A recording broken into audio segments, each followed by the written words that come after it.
Hello and welcome to the next video presentation by Mayors Teaching Institute. In this video presentation, we shall be talking about a very important theorem which should be known by all students in the 10th standard. It is the Basic Proportionality Theorem, and it is an important elementary geometry theorem. This theorem is also called as the intercept theorem or the Thales theorem, traditionally attributed to the Greek mathematician Thales, who was the inventor or the person who's derived this theorem. Now, as we see, this basic proportionality theorem talks about the ratios of various line segments that are created if two intersecting lines are intercepted by a pair of parallels. In order to understand this statement, we can go into a little bit of detail and understand it in a little simpler sentence. If a line is parallel to a side of a triangle, it intersects the remaining two sides in two distinct points. Then the line divides these sides in the same proportion. In order to understand this statement, let's look at this. We have line L that is in parallel to side BC, which is one of the sides of the triangle. At the same time, it intercepts side AB and side BC at points P and Q, the two distinct points. Now, what we need to understand is that if these points are all meeting, then the statement concludes that the line divides the sides in proportion, which means the ratio of AP is to BP is equal to the ratio of AQ is to QC. And therefore, in this given, we can very clearly read that in triangle ABC, line L is parallel to side BC, while line L intersects side AB and side AC at points P and Q, respectively. And therefore, what we are proving is that the ratio of AP upon BP is equal to the ratio of AQ upon QC. Just for the convenience sake, it is very important that we write the construction that we have drawn by these two dotted lines shown in the diagram, BQ and segment PC. I would also mention that we should put in brackets at the side here as shown in the figure, just as a little formality to understand that we have described these kind of constructive statements in our diagram as well. Now, in order to understand the proof, which is the most important part of this derivation, we will start by considering the two triangles first, APQ and PQB. Both these triangles, if you see, they are touching each other. However, they have a equal height. Therefore, we have written it here that they have equal heights. And therefore, they will always be related to the bases. Therefore, their areas are proportionate to their bases. Because if we are taking the ratios in terms of half is equal to base into height, when we take the ratio, the half will cancel, the height will cancel as we have specified equal height. And what remains is just the bases AP and PB in the first one. And therefore, we've put number 1 right here. Same way, if I am now going to consider taking two other triangles, I'll change the color, and we have APQ and PQC. These two triangles again have a common height, but the bases are going to be just AQ and QC for the same reasons as spoken above, where the areas are proportionate to the bases. Now, as we want to go further, we have to take into consideration and account another two set of triangles, PQB and PQC. Now, as both of these triangles lie between two parallel lines, obviously they have equal heights, and because they touch at a common base PQ, we can clearly say that both the triangles are equal, and therefore statement 3 comes into account, where areas of triangle PQB equate with areas of triangle PQC.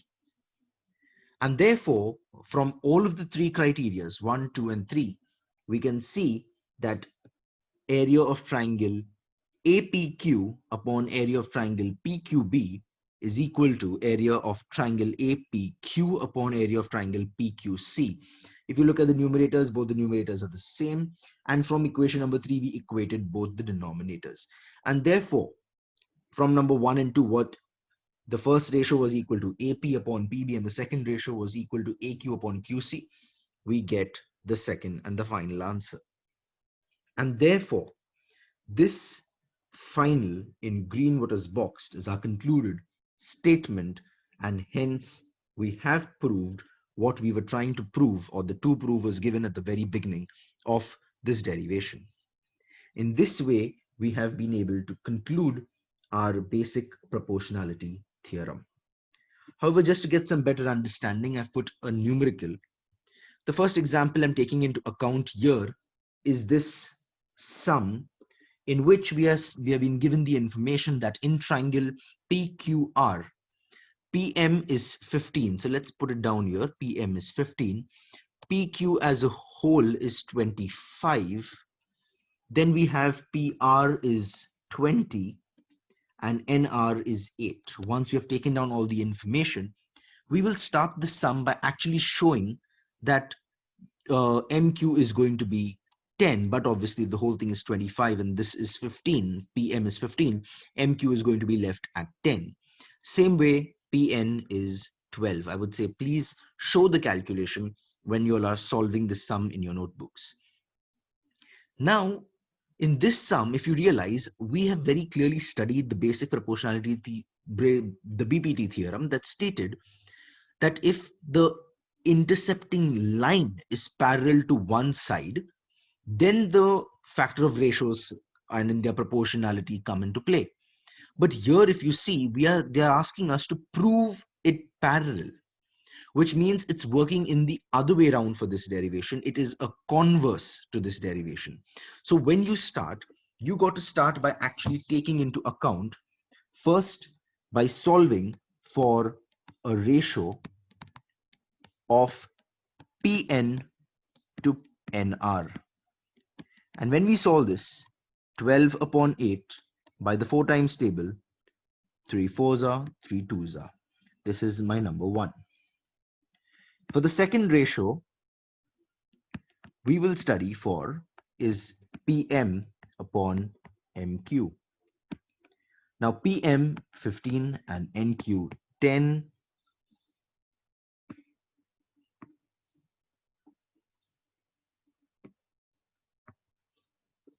By the 5 times table, 3 is to 2, and that's our second.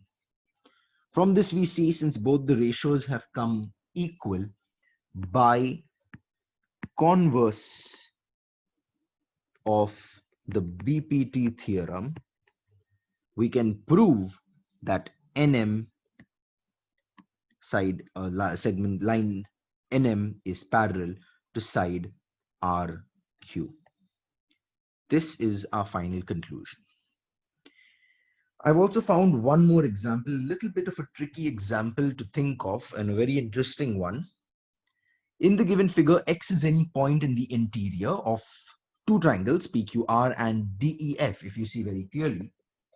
And what is given to us is that segment PQ is parallel to DE.